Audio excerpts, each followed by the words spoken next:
On this episode of Two Tickets, Please. That's another thing that I was really impressed with. Did you say? Everyone brought their A game for this one. Did you say phenomenal? Oh my God, I did it! Ding-ding. Phenomenal. Okay. Okay, ready? 5, 4, 3.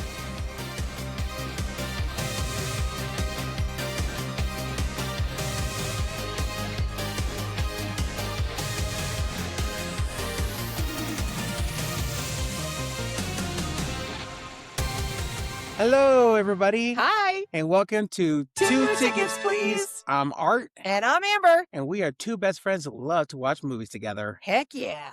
And the movie we're covering today is The Bride. Bride. Okay, there's so much to go into in this movie, Yes. but we're going to kick it off because we're trying to stick with the format. And the format is Miss Amber kicks it off with an IMDb review. Yeah. And then we kind of just go into it. So, Amber, go for it. Thank you. Thank you. All right. So let's talk about this. The Bride, written and directed by Maggie Gyllenhaal, which I'm sure you guys are familiar with, and starring Jessie Buckley, who, in case you don't know, is nominated this year for an Oscar for Best Actress in Hamnet. Get out of Get out. Get out. Right? The amazing, talented Christian Bale, who is fantastic in everything he does. Annette Bening, who we loved forever. And some supporting cast here. We have Penelope Cruz, Peter Sarsgaard, and Jake Gyllenhaal rounding out this cast of characters. As Big always, cast. Impressive cast. right? So let me go ahead and read you this, and then we will get into the spoiler alert. Sir, so Yes, I'm listening. Dr. Frankenstein Frankenstein. and Yes. this lonely creature, this is not true because, okay, let me back up. 1930 Chicago, Frankenstein asked Dr. Euphronius to help create a companion. They give life to a murdered woman as the bride, sparking romance, police interest, and radical social change. Wow. Before we go any further, because that information is available to anybody on the Intergoogles, Yes. before we go any further, spoiler alert. Spoiler alert. We're about to talk about this movie, so if you haven't seen The Bride, hit your local theater, Go check it out. come back. We'll be here waiting for you We guys. sure will. Come And talk to us. We love to hear what you guys there's have to say. a lot. There is. If you don't care about spoilers or you've already seen it, stick around and let us know what you think and whether you agree or not with this dissection. Ugh, Dissections. I'm leaning back for this one. I'm getting comfortable. Oh, Lord. He's in his chair. We keep seeing these movies that is so much more than we bargained for, and a lot of it is not kind of in a good way. Does that make sense? Yes, 2026. What in the hell is happening with Now, movies this year? There was a lot of hopes for this movie for me. Hope, Because yes. Gyllenhaal, that's a great family name as far as, talent, but acting and directing, not directing. Yes. Good job on her for doing the directing on this one. And yeah, An amazing cast. There is an all-star cast in Excuse this me. film.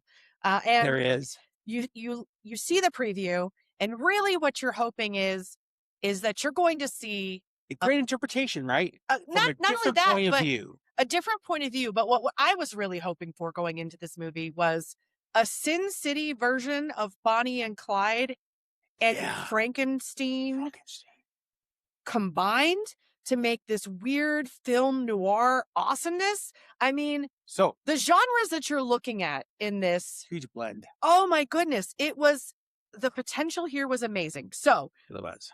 let's start out with Art. Yeah. Let's talk about what you liked about The Bride.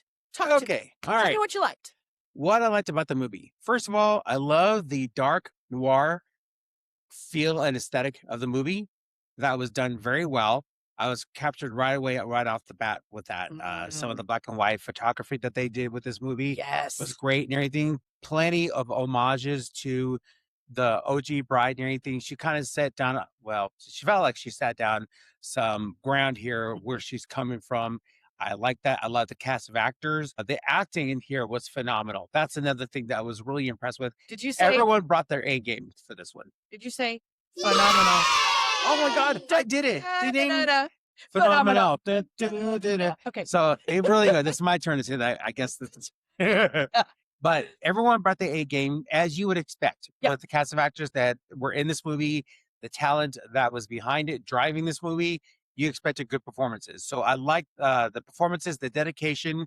You know, even if these people got the script and said, "Well, I said at the end of the movie," which is what they What? seriously. So, but they dedicated to that movie. They gave it their all, and it came across in the delivering of their performances for this movie. Okay. I like that. That's where I like the atmosphere and the acting. Okay. Fantastic. There were a couple of things that I enjoyed in this film. Do go on. Right. I 100% agree with you. I think the movie is a visually stunning representation of a combination of old school black and white, which I adore watching films with my dad growing up. And then, of course, you have the whole like time period. I love history in movies. So anytime Yeah. you get me in the 30s and, you know, you have your Great Gatsbys and your Untouchables and all of those things. I really enjoy that time period. I think it's enjoyable. The music is enjoyable. The costuming is enjoyable. So that The aspect of the movie, dancing. the dancing. There you was said? dancing, There was frivolity. dancing. There was dancing. Yeah, so that was good. I also, and I don't know if you picked up on this, but being the literary nerd that I am, I felt that the movie started out in a very Shakespearean way because you have a monologue delivered by the ghost of Mary Shelley, and it's very Romeo and Juliet-esque in right Yes. in fair Verona where we lay our sea. Yes, And they bookended it because at the end of the movie, they did. there is a Romeo and Juliet quote, right? So the infamous, right? For for never was a story of more woe Oh. than this of Juliet and her Romeo. And so the bookending of the Shakespearean tragedy that I think she was trying to create, I thought was very, interesting for the book nerds. So I think the book Yes. nerds came in. I liked that. I even got that reference. I mean, Romeo and Juliet's one of the books I Yes, read a you lot, did. but I I was did read really it proud of once. you. But I got that reference. Or Hey, anything. look at our It's not goat. the kind of brand of books that I usually read, but I did get that one. It's Yep. they made it ready in school, so I read it. Because reading is what? Fundamental. Thank you, Miss children. Rue. Go to the library. But okay, Okay, so so that's what you covered, what you liked about the movie, right? yeah, I mean, and I do agree with you on the performances. So I think, Cool. yeah, Well, then, if you don't mind, I'm going to go ahead and kick off on get it. all the things that were for me a struggle bus and a half for this movie. Like I got on the struggle bus, got off, Yep. tried to catch another bus. Nope, brought me to the same destination again. Oh Lord, Girl. he was on the A line, and then Oh he got my on the B gosh. line. So, as mentioned before, Romeo and Juliet was part of an influence of this movie. Yes, The Great Gatsby was kind of an influence on this movie. I would say so. Smooth Criminal was an influence on this movie.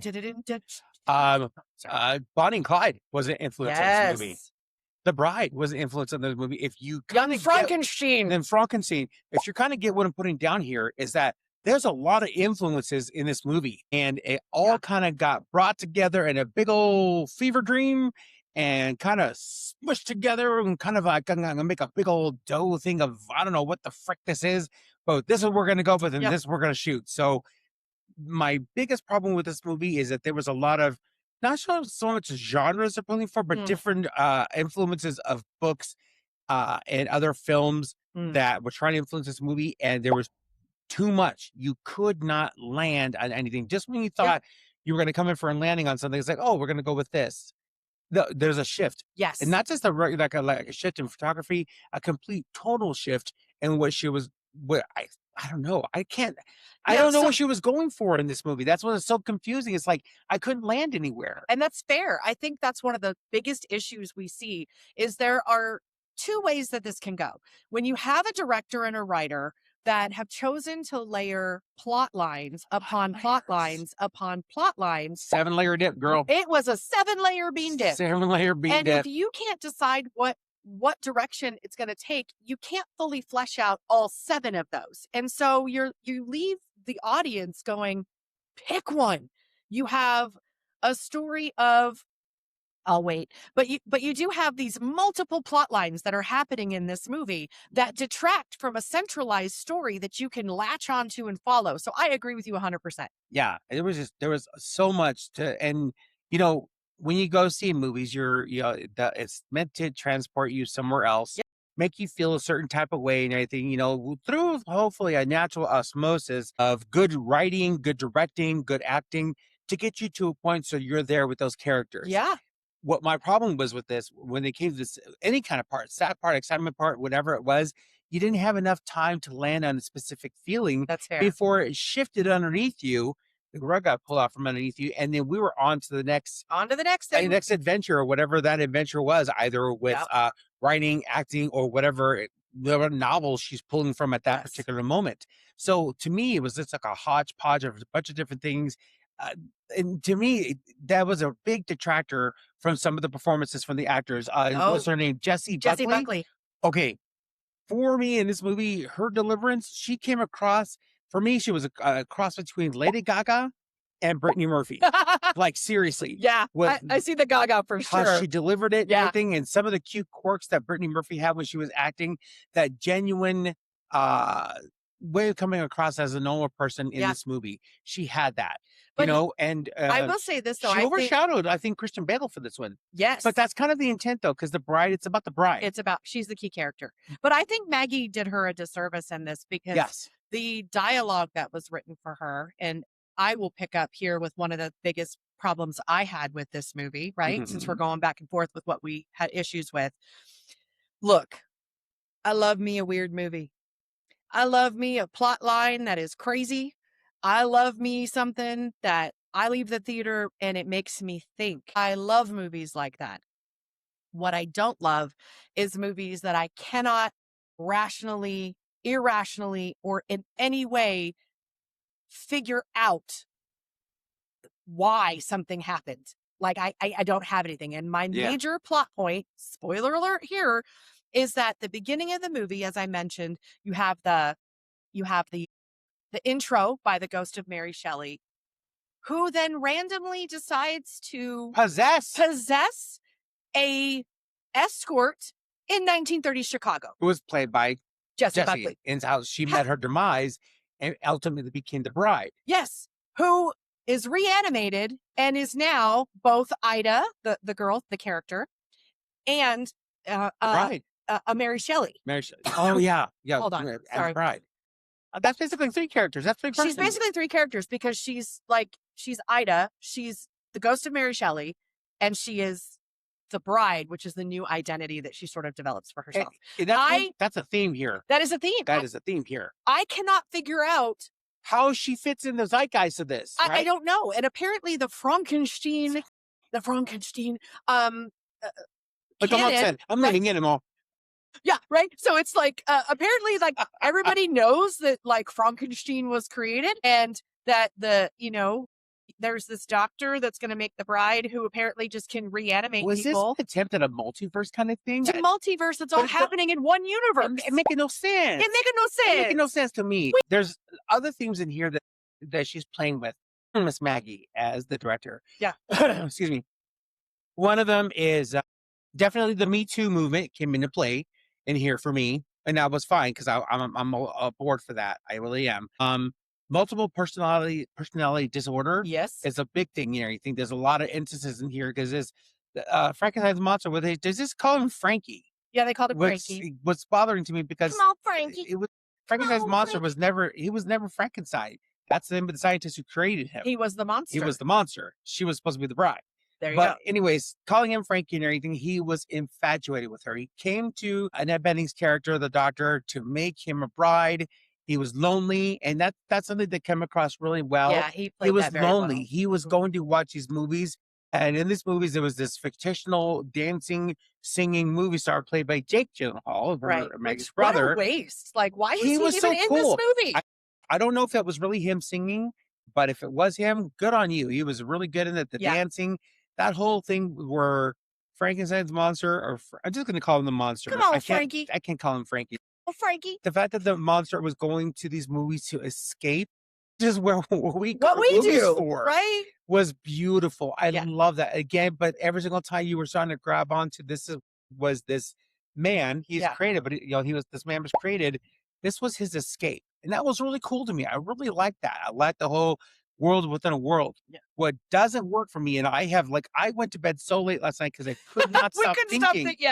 How the freaking frankincense does Mary Shelley fit in this as a possessive spirit Poltergeist? who knew about the fictional Frankenstein book that she wrote to everybody. And also knows about all these murders No, that are happening in Chicago I don't get it. that she wants to be a part of. Zutala! I don't I get got it. nothing. I don't know how to piece that together. You know, I could even take the fact that Mary Shelley was a narrative spirit telling the story. That's what I thought was going That's- to I happen, mean, and that's too. what grabbed me. I And- was like, "Oh, that's a great idea." Girl, just like Cool and Gang, we were misled. We was We were misled. misled completely. So, again, you have a lot of cool things, multiple personality disorder, but you couldn't. The root of where that came from, a third of that personality disorder did not make sense in the zeitgeist of the movie. I'm still making gaspy noises that make no sense. There's one other big glaring issue Yeah. that I have with this. So the bride, she's reanimated, right? Mhm. She's brought back. She's referred to as the bride. And so she is operating under the assumption that she is engaged to the monster and that they had a relationship.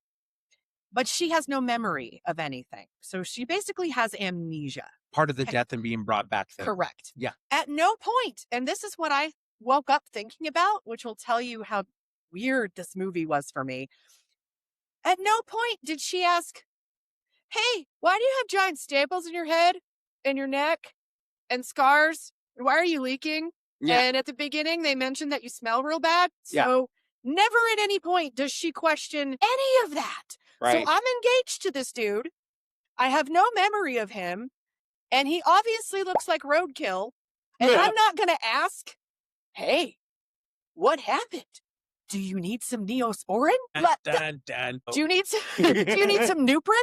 Little, yellow, Different. Like, what? And what woman is going to go, "Okay, But here's the thing with, what? I'm different on that one. I don't agree with that at all. What?" My viewpoint is that the kind of spirit, whichever one you're talking about with the bride, was very accepting of that part that was put in front of her. You know, I appreciate the fact that the bride was kept very minimal when it came to scarring, because that's what they've Yeah. always done with the original bride to the Mhm. awesome bride that had Sting in it, Mm. which was a great rendition. That movie, go check that one out. It's fantastic. Love it. Visually stunning and a very cool, different rendition, but with one specific theme instead of the hodgepodge that we got with this bride. But I like the fact that she was accepting of the way the monster looked in front of her. She accepted him as a man. She didn't care. I She will- viewed him as a man, and that worked for me. That was fine. I would agree that acceptance come over time, right? As she got to know this person, right? But she, What movie were you watching? No one got time in this movie. well, okay. We But, didn't get time. but my point The is, characters didn't get like, time. No one he's a got time. stranger. He is a stranger. Like, I'm sorry, but if Rachel McAdams couldn't accept Channing Tatum's hot ass after she woke up with amnesia, you ain't gonna tell Oh, me the yeah. bride is gonna wake up with amnesia and look at Frank and go, "Yeah, that's my man." I was kind of looking for that moment. I was hoping that play in there. It Yep. did not. It did It not. did not. So here's the deal. We got in the car last night and we were on our way home from the movie. And normally this is what we do, right? We get in the car and we go off and we just talk about movies that we've just seen, the experience, all of that stuff. Yep. And the whole drive home, we kept doing this. Huh. And what? But And what? my I felt like I was on drugs. the biggest X factor for this is how Mary Shelley is able to possess people as a fourth wall breaking, Self-aware. self-aware spirit Spirit? that's able to possess people. And I guess, I don't know, maybe this is all a And- fever dream in her mind. I don't know, but did you notice that Mary Shelley, I mean, they do mention that Mary Shelley had like a brain cancer, and so Yeah. she didn't get to finish her stories, but she had Tourette's. I mean, it was like every time she got to talk, she'd just go on this rant and start shouting words. And it would come out in the bride. And so Ida, right, Jessie Buckley's character, would then just start spouting. So she would switch from an American accent to a British accent. Seamlessly. She did switch seamlessly, but Beautifully done. the Mary Shelley Tourette's, I didn't understand that either. The Mary Shelley Tourette's. The Mary MST. Her It's a MST. new diagnosis. Right. Her Mary Yes. Shelley Tourette's, I think. You're welcome. And for me, that was part of the whole multiple personality disorder Mhm. theme that she was playing with. I was Sure. fine with that. I've seen instances of that, people who have any kind of mental issues or any kind of issue whatsoever, and they just kind of go off. And the person who loves them, who adores them, is just trying to hold on to the person that's in there who they knew is the true person. And it was kind of heartbreaking to see, because there's a lot of times when she was supposed to be quiet and she did not be quiet. And then she would just spouting off and got it. And that's how the killing started. The cops died because she would blow their cover every single time. And that can be exhausting when you are engaged with a person who is going through any kind of distress and they're going off at the beaten path of what you're used to. So I felt that. I actually landed on the feeling. I felt that frustration. You hooked on a feeling? I hooked on a feeling for the 5 seconds she landed on that feeling. I was on board for that one. The whole 5 seconds, huh? 5 seconds. That's all we got. So here's the other thing I would like to bring up, and then we'll circle back to your ticket selection here, Sean. Perhaps. Yes. So here's the thing that I also want to say. In this world, as I mentioned earlier, apparently the monster is a known entity. Yes. And Somehow. people see him and they're like, oh, it's him. Like, this is not weird. We're going to form a mob or whatever. But there is one scene in this movie that really just ruined the entire movie for me. And what was that? There is a dance scene. Oh, that's with the criminal. I was going to go into that. So I was going to go into that. Okay. Well, here we go. So they're at a party. Yes. They're blending in as the catering staff. Frankenstein's monster has an interaction with that actor we mentioned that he is in love with. Basically, a scenario where you get to meet your hero. Yes, and it does not go well. No. And so to impress him, he breaks into a dance routine, copying or emulating something he's seen from one of his films. Bless him. The bride comes through the crowd and joins him, as you would, right? Because that's your man. You're going to support him. But then all of a sudden, a la Thriller style, people from the crowd start doing this like zombie thing. And all of a sudden you are in a full-on dance montage. Now, I was on board with it. I was feeling it. I was like, go on, get your Great Gatsby on. Like, come on, Leonardo DiCaprio. What? It was a fun dance It was scene. a fun dance scene. However, we're thinking, it's going to cut to the real party and everybody's just going to be staring. Watching them just having the best time in their mind, in their world. They're having the best time of their life. But now the cops show up. The party is interrupted. And guess what? This dance montage is really happening.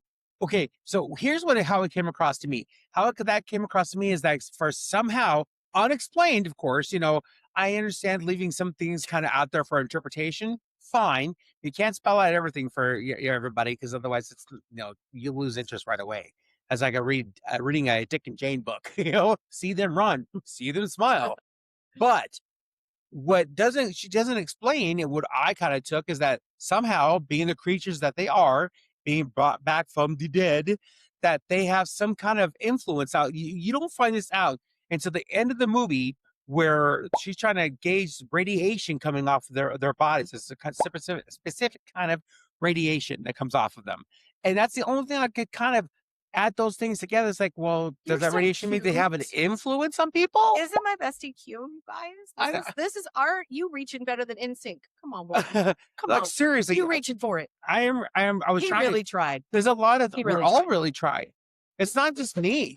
We were all really trying because there was no explanation. It wasn't ambiguous. It was like, what? And that ability never pops up at any other point in the movie. So you don't think that it's actually a function that the monsters have. And when you got the cops after you, I would be using that ability all of the time. Turn the gun on yourself. Now, that's the other thing too with these cop chases was kind of hilarious because they don't go very fast. These cars were not capable of those top speeds. It's like watching two people going, in golf carts going, no, ciao.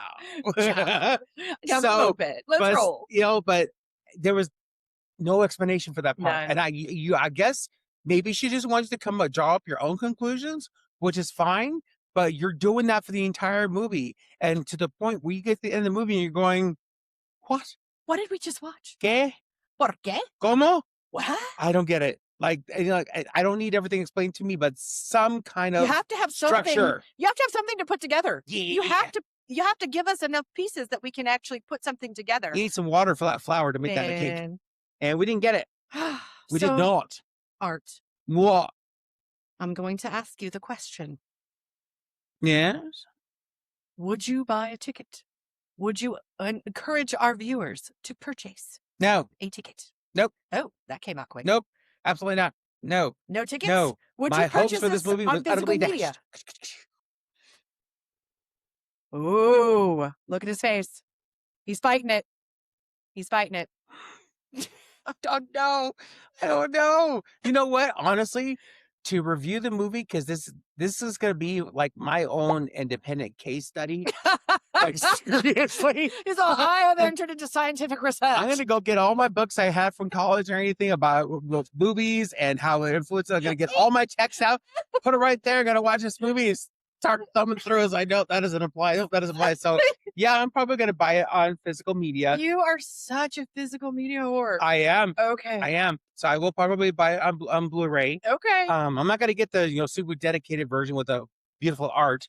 I'm kidding. I'm lying. I will buy that version if it comes out. I can't help myself. Art's all, I hated it. You have seen it my was collection. Terrible. You've seen it. And by the way, it was the worst thing ever. But oh, that box is pretty. And the reason why I'm buying it because I respect someone taking a different point of view and taking a different approach to a movie. But you didn't. No matter how Williamson. fever dream, cocaine induced it may have been. Oh my God. Sweet Beba Talladega Nights, Jesus. But yes, but I will buy because I appreciate maybe I'm being dense. I'm not getting it, so I'm gonna watch it on repeat until I get it, or I come up with something that ipso facto works for me. So, Miss Amber, for me, I would not buy a ticket, but I will buy it on physical media, which makes no sense. It does to me because I'm not going to go waste another A-list movie on it. And this is why he's my best friend, because his absolute ridiculousness doesn't make any sense, and yet I still love him. So, or do I make perfect sense? I think I do. I mean, he thinks he does. I know I do. Okay. Now, Miss Amber, what's your decision on buying a ticket? I would not buy a ticket. So I would say this for me was a bigger letdown than Scream 7 because I thought the potential of this movie, the concept, the beauty, I was stoked to see this movie. Yeah. And I left this movie feeling like there might have been some sort of mushrooms in my popcorn and that I had a really bad trip. And I did not enjoy it. I did not. Maybe you should have had a mushroom first. I mean, I might have. Maybe it makes sense if you do drugs. I mean, we're not encouraging people to do drugs. We grew up in the don't do drugs age. So we're not saying that. But what I'm saying is I did not enjoy this movie. And I'm very sad about that. I think there were so many pieces here that could have. The lost potential. The lost potential is heartbreaking for me. So, so I'll ask the other question. Would you buy it on, let me break it down for you more because you're not a physical media buyer, but no. Would you watch it on streaming services or anything like that? Or would you buy it like on Fandango? I would say that I will allow you to spend your money on it, that I will not spend my money on it, and that I will probably end up watching it a second time with you because that's how we are. And we really don't like it when we watch a movie that we just can't figure out. And so I'll probably end up watching it again with you, but I will not spend my hard-earned money on any form of this movie. That totally tracks for you. It really does, right? So I guess the official ruling is no tickets. Again, that's another strikeout, man, for these movies. We have so much high hopes. We are not doing good this year. I mean... And I want you guys to know as our viewers that we really do actually like movies. I love movies. And we do find a lot of movies enjoyable. And we've got some episodes coming up that I think will bring that home for you guys. But these big ones that we were super excited for are just not landing in 2026. So no, I also want to give a shout out to how we're getting able to see these movies, so many of them, because we got a lot to cover, is through AMC's A-List, which lets you watch 4 movies a week in any format you want to. Saw this in IMAX. Yep. You know, oh, sweet God, please make improvements on those chairs. I mean, they're plushy and everything, but they're just not comfortable. I like reclining. So, but that's what's available. We watch on the biggest screens. We can get the biggest influence for us for that movie. The most impact for our viewing experience. Bang for your A-list buck. Yes. And so thanks to AMC and their wonderful theaters. And we're not sponsored by AMC, but you want to. We would like to be. Us. Come on. Yeah, AMC, we're available. I mean, I have a phone number. But until then, yeah, if you guys, Yeah. disagree, if you agree, leave a comment below. We'd love Comments. to hear what your thoughts are and your opinions on this movie. And of course, if you like what you see and you want to hear me and Art some more, don't forget to hit that like button and that subscribe button. You can also find us on Instagram, TikTok, and Facebook, and right here on YouTube. So until the next one, watch your movies, guys. Keep going to see your movie, guys. Talk Bye-bye. to you later. Bye.